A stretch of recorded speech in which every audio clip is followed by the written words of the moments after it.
Здравствуйте. Мы продолжаем беседы с настоятелем Староладожского Никольского мужского монастыря игуменом Филаретом. Отец Филарет, здравствуйте. Добрый день. Здравствуйте, дорогие братья и сестры. Очень приятно снова с вами видеться. Недавно Никольский монастырь принимал большую группу туристов и паломников с разных уголков России. С большим размахом здесь прошли традиционные Никольские дни. Большая ответственность лежала именно на вас. Вот скажите, как по вашей оценке обитель справилась с проведением такого масштабного фестиваля? Впервые вот за все это время мы принимали такое количество гостей, которые приехали к нам из Санкт-Петербурга, из других мест. Я знаю, что были паломники из Тихвина. И, конечно, для нас было очень ответственно, чтобы все прошло гладко, чтобы люди остались довольны. Но судя по отзывам, которые мы получаем в социальных сетях, на страничках, в интернете, мы видим, что людям понравилось. Значит, наша работа была не напрасная, она удалась. Конечно, нужно было сделать так, чтобы все поместились в храме. Надо было сделать так, чтобы все обязательно пообедали, подкрепили себя.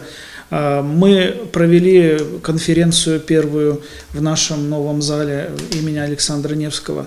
То есть в целом, конечно, обитель справилась отлично, я могу сказать. И хочу еще раз поблагодарить, конечно, организаторов Никольских дней, которые доверили в этом году начать столь знаменитое и значимое мероприятие именно у нас в Старой Ладоге. И, конечно же, поблагодарить своих помощников, братьев, трудников, тех, кто к нам приехал, специально приехали паломницы в этот день, чтобы помочь нам разместить людей и сделать так, чтобы всем здесь было комфортно, уютно. Поэтому я считаю, что мы справились. То есть ваша оценка отлична. Да, это точно. Ну, давайте посмотрим репортаж с празднования фестиваля.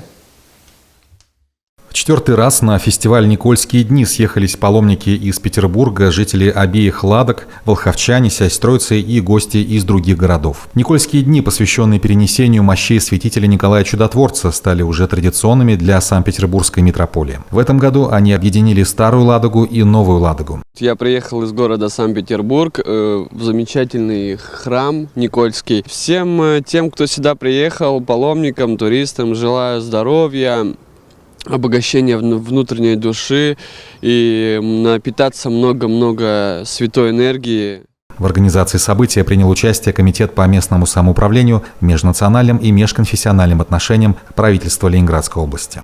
Фестиваль проходит уже 4-й год, и такое название оно получило именно «Никольские дни на Ладоге».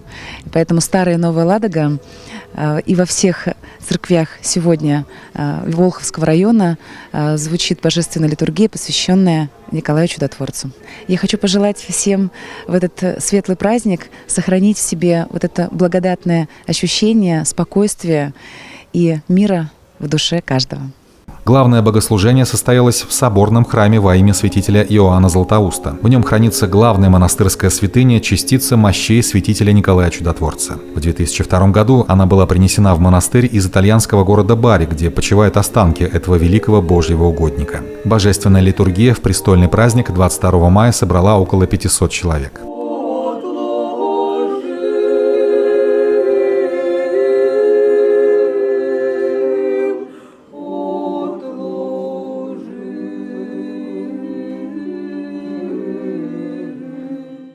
По окончании службы все желающие смогли присоединиться к обзорной экскурсии по обители, подняться на колокольню, где для гостей была предоставлена возможность звонить в колокола, а также посетить монастырский музей, который открыл свои двери несколько дней назад. Экспозиция рассказывает о времени возрождения обители. В числе уникальных вещей – расстрелянная икона Пресвятой Богородицы. В духовно-просветительском центре монастыря прошла конференция на тему «Александр Невский в иконописи». В 2018 году я первый раз приехал сюда паломницей. И в тот момент это место тронуло мою душу. И я очень счастлива, что я здесь нахожусь в такой праздник. Сегодня удивительный праздник. И солнце, и дождь, и при этом очень теплые отношения между людьми. Здесь встречают каждого паломника как родного человека. Также на территории монастыря были организованы зоны отдыха для гостей, выставка работ победителей и участников фотоконкурса Тихвинской епархии, концерт ансамбля «Невоморье». Мы приехали из Московской духовной академии, она находится в Троице-Сергиевой лавре. Вот.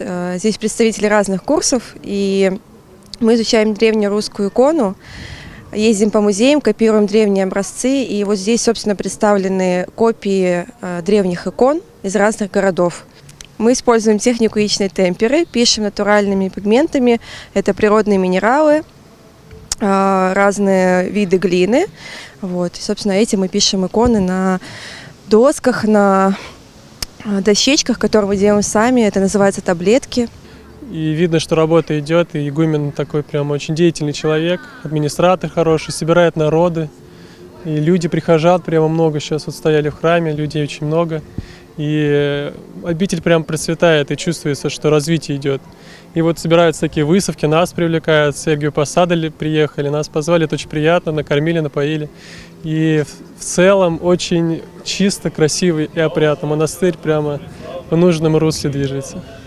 В этом году отмечается 800-летие князя Александра Невского. Его изображение отправилось на стилизованной ладье по волнам Седого Волхова до Новой Ладоги.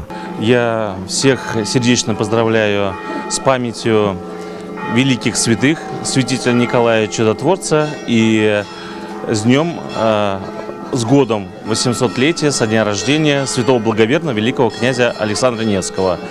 И сегодня, конечно, необыкновенный день торжеств на Ладоге. И вы знаете, в этот день совершилось чудо. Нам дали на время крестного хода икону святого благоверного князя Александра Невского из Александро-Невской лавры с частичкой мощей.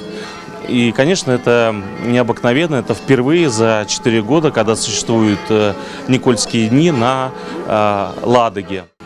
В час дня начался окрестный ход от стен Староладожского Никольского монастыря и до урочища Сопки, где находится курган Вещего Олега. Паломники проследовали этот путь пешим ходом. Дальнейший путь участники крестного хода проехали на автобусах. Братья обители очень ответственно подготовились к этому масштабному событию. Мы едины в желании сделать так, чтобы верующие люди с пользой для души провели время в нашем монастыре, помолились, подали поминовения за своих близких, увезли в своем сердце частичку теплоты Старой Ладоги, отметил настоятель Староладожского мужского Никольского монастыря игумен Филарет. Я принимала участие в нескольких ходах крестных. Ну вот этот масштабный очень. Я очень рада и благодарна Богу, что Он меня привел сегодня сюда, что я участвую в этом крестном ходу. И рада за всех людей, которые здесь идут.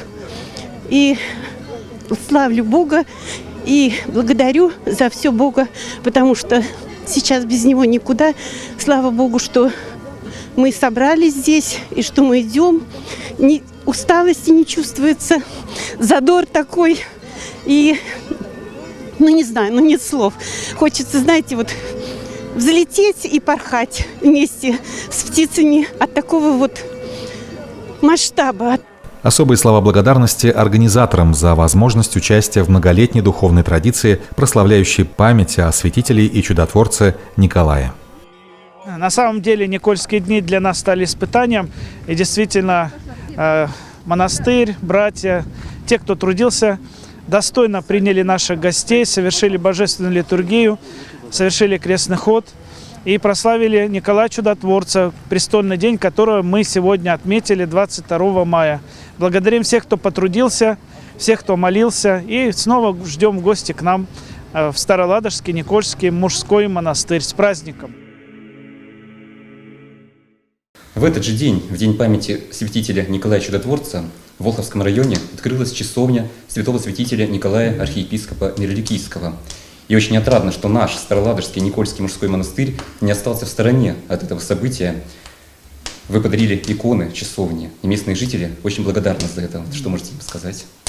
Конечно, хочется пожелать в добрый путь сказать такие слова. И если эта часовня, может быть, памятник той обители, которая в советское время была утрачена, хочу пожелать, чтобы, наверное, эта часовня была не только памятником, но еще местом, где бы возносилась молитва людей. Если эта часовня необходима для жителей, то начинание, которое сделано, труды инициативной группы, людей небезразличных, я думаю, что это не пропадут. Поэтому с Богом, добрый час. И чтобы там люди действительно душой оттаивали и получали пользу. Предлагаю посмотреть небольшой сюжет с открытия часовни. Ну а далее перейдем к ответам на вопросы наших телезрителей. 22 мая в поселке Волхов Бережковского сельского поселения в день памяти святителя Николая Чудотворца в часовне святого святителя Николая архиепископа Мирликийского, построенной на месте древнего Никольского Гостинопольского монастыря, протоиереем Сергием Никоновым была проведена первая служба за долгие 80 лет. Напомним, что с 1935 года церкви уже не были действующими, а в годы Великой Отечественной войны Никольский погост служил приютом для раненых детей и женщин, прятавшихся в подвале и строениях погоста от налета авиации. Его трагический финал наступил в 1942 году. Памятник, стоявший прямо на берегу Волхова на линии фронта, был взорван нашей стороной из временных тактических необходимостей лишить противника ориентира при налетах на оборонные объекты. Он принесен жертву ради победы. Бережковское историко-краеведческое общество благодарит общественную организацию «Волховский фронт», при поддержке которой в часовне доделан потолок, произведен ремонт входных дверей, восстановлено и обустроено перилами крыльцо, сделана отделка крыши. Свято-Троицким Зеленецким монастырем, Никольским мужским монастырем, приходом церкви Успения Пресвятой Богородицы города Сестрой, приходом церкви Илии Пророка в микрорайоне Плеханово, часовне святого святителя Николая архиепископа Мирликийского подарены иконы. Храм Святой Живоначальной Троицы деревни Иссад подарил купол, аналой, лампады и другие предметы обихода, необходимые для часовни. Сегодня праздник Святого Николая. Святого Николая знают все, не только православные, не только христиане, но весь мир. Наверное, мало где найдешь человека, чтобы не знали люди Святого Николая. Самые яркие примеры Святого Николая, когда он помогал бедной вдовице, точнее не вдовице, а бедному вдовцу, который хотел отдать своих дочерей на скверный брак, скажем так. В нашем понимании это такое совсем не очень хорошее дело. Вот он явился и помог им, раздал мешочки с золотом, и чтобы их личная жизнь устроилась. Воскресил умершего моряка, который упал с мачты на палубу. Остановил незаконную казнь осужденного человека на смерть. Проведение первой службы вовсе не означает, что работа общества на этом памятном месте окончена. Наоборот, все только начинается. Отец Филарет, пришло время перейти к вопросам наших телезрителей. Их, как обычно, поступает большое количество. Вопрос от жителя Волховского района. Скажите, пожалуйста, когда планируется открытие часовни Иоанна Предтечи в Ивановском острове? Ведь она приписана к Никольскому монастырю. Ну, к Никольскому монастырю приписано еще несколько храмов. Да, мы помним, это храм Рождества Иоанна Предтечи на Малышевой горе, это Чернавино, храм Василия Кисарийского. Ну и, конечно, часовня Иоанновского острова. Что мы сейчас делаем в этом направлении? В прошлом году, если я не ошибаюсь, там были проблемы с крестом, сгнил основание креста на куполе, поэтому крест у нас готов, его только надо будет привезти в монастырь. А второе, мы занимаемся сейчас оформлением, потому что часовню необходимо оформить, она, так сказать, была бесхозной, ее сельская администрация забрала себе, а сейчас нам необходимо ее взять, так сказать, на баланс монастыря. После этого можно говорить уже о том, когда мы ее откроем, как будут там совершаться богослужения. Но самое главное, чтобы была отдача от людей, чтобы людям это было необходимо. Может быть, священник будет ездить какие-то там раз в месяц, там раз в 2 недели, совершать молебны, встречаться с жителями. Если это необходимо, всегда можно написать, приехать, поговорить, мы всегда готовы. Поэтому работа ведется, мы часовню не забыли, но не все так быстро, как хочется. Вот раз люди обращаются, значит, потребность все-таки имеется у людей. Так, следующий вопрос. Галина обращается. В нашем трудовом коллективе есть очень суеверный коллега, который верит в разные приметы. Ключи на стол не клади, соль не рассыпай, это к ссоре. Когда возвращается домой, обязательно посмотри в зеркало и так далее, и так далее. Мы считаем это глупостью. Скажите, как нам уйти от суеверия? Ведь на дворе 21 век. Слово «суеверие», оно все, как бы все раскрывает проблему этого вопроса. Вера в пустое, суе – пустота, Суевера, понятно, вера в пустое. Люди верят в разные вещи, в пустые ведра, в черные кошки, но, к сожалению, не верят Господу Богу. Но если бы мы с вами по-настоящему были верующими христианами, то мы бы понимали, что наша жизнь зависит не от каких-то бездушных предметов, обычаев, ненужных вещей, а наша жизнь зависит от Господа Бога, и это, конечно, от нас, потому что мы многое должны делать сами. Человек стремится к спасению, человек стремится к деланию добрых дел.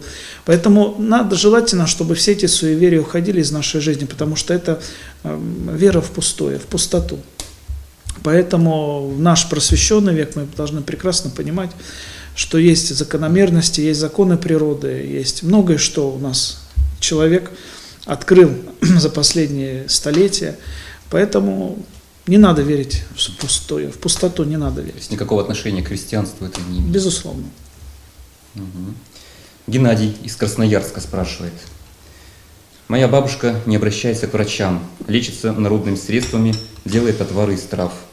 И что самое интересное, во время приготовления отваров она читает над ними молитвы. Говорит, что заговоры имеют целебную силу. Скажите, на самом ли деле слово имеет целебное свойство?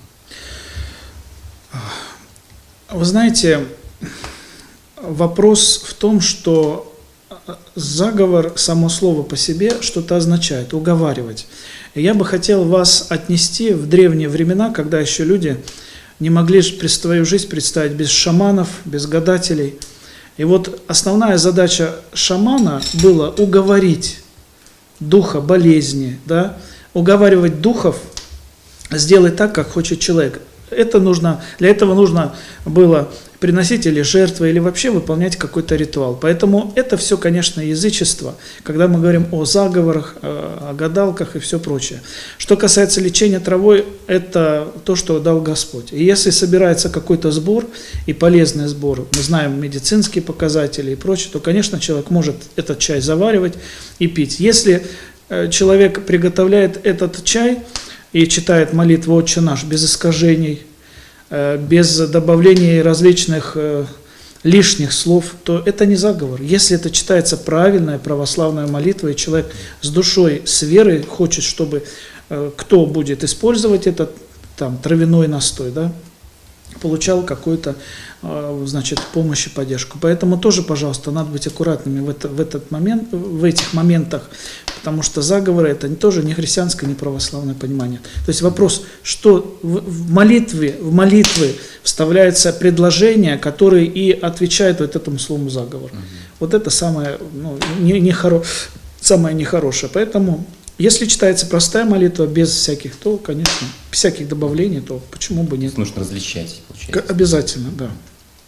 Так, обращается Татьяна из Подмосковья. В Священном Писании говорится о том, что Бог всемогущ. Если это действительно так, то почему болеют и страдают дети? Почему Бог это допускает? Бабушка на этот вопрос мне ответила так. Бог говорит, кого люблю, того и наказываю. Что вы можете сказать по этому поводу? Ну, во-первых, кого люблю, того наказую, сказала не бабушка, а написано в Священном Писании. Это раз. Второе. Господь действительно всемогущий. Но есть одна вещь, которую Он делать не будет. Он никогда не покушается на свободу выбора человека. Господь сотворил человека свободным существом. И уже здесь от человека зависит, примет ли он Господа или не примет.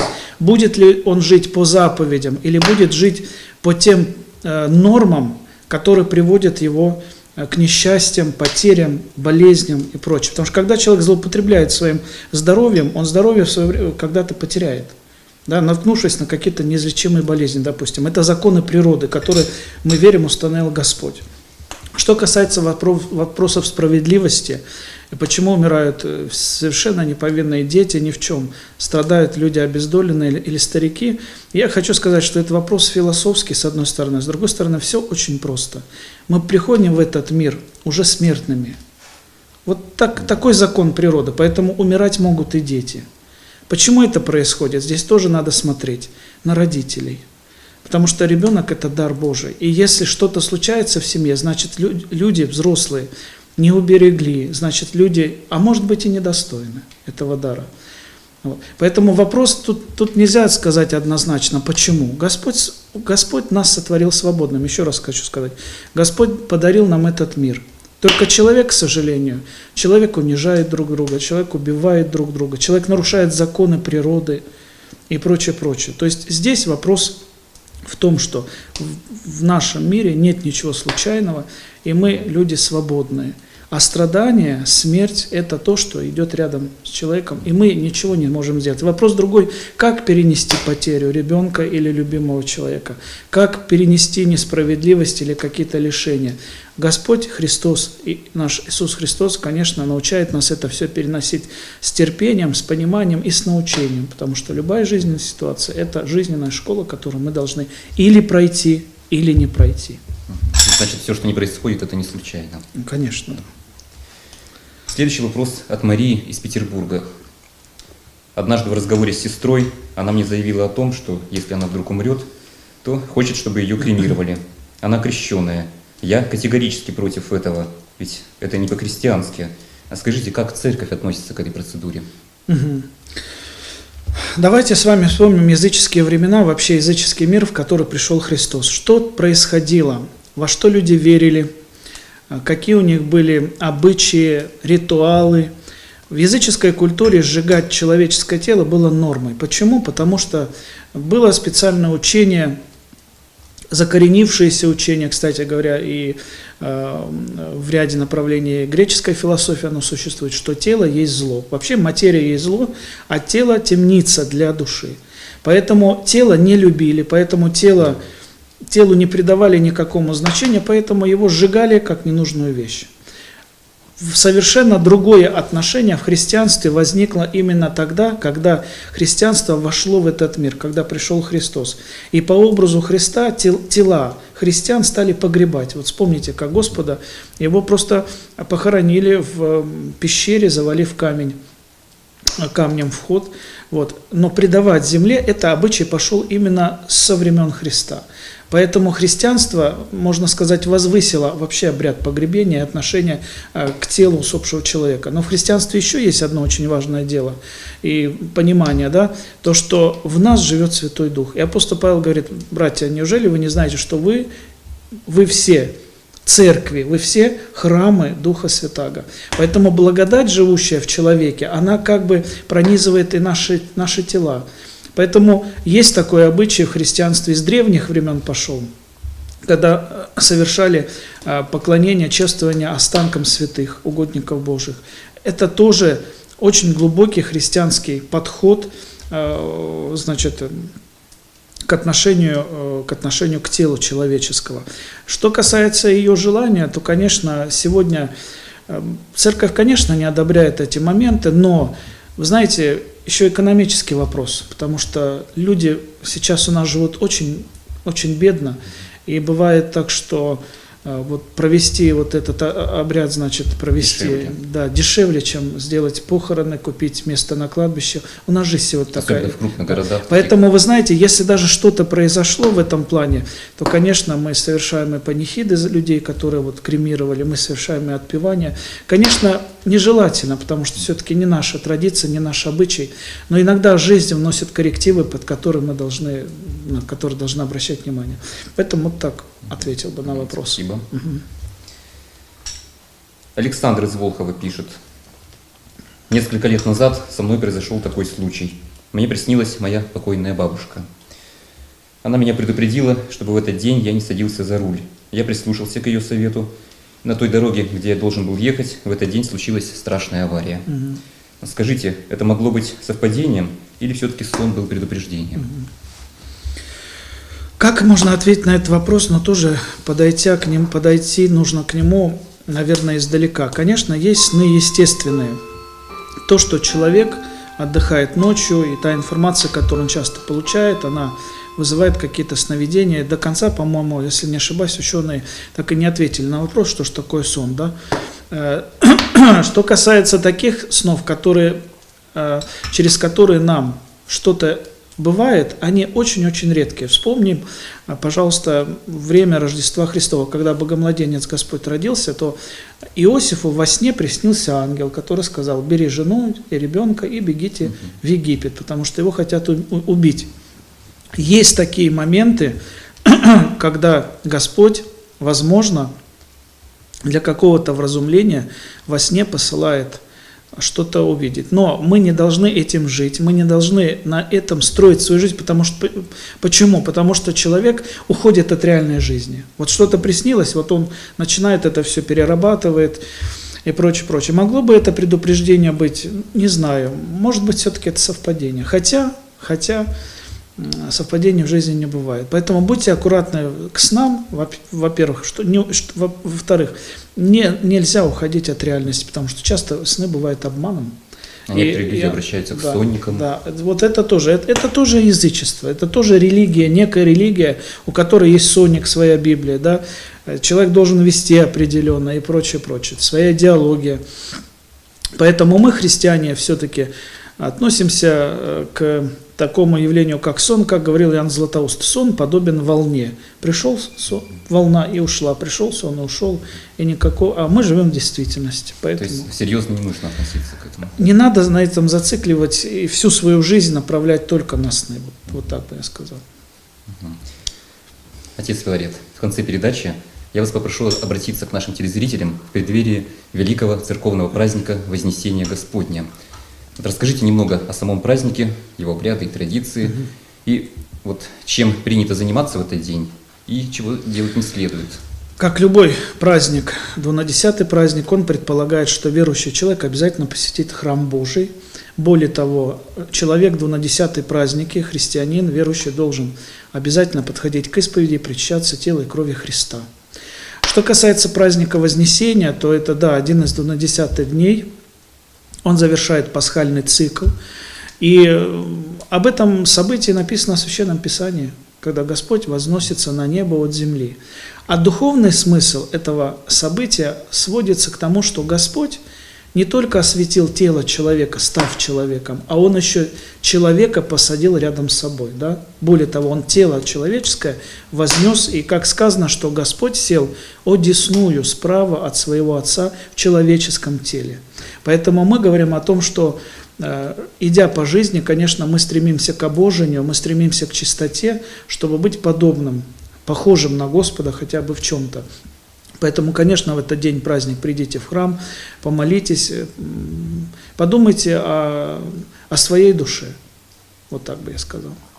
Отец Филарет, огромное вам спасибо за встречу. Было, как всегда, интересно. Дорогие друзья, напомню, что вы смотрели передачу «Беседы у камина». Если у вас есть вопросы, задавайте их игумену через сайт Староладожского Никольского мужского монастыря или на странице Волхов ТВ. На этом я с вами прощаюсь. Всего доброго и до встречи.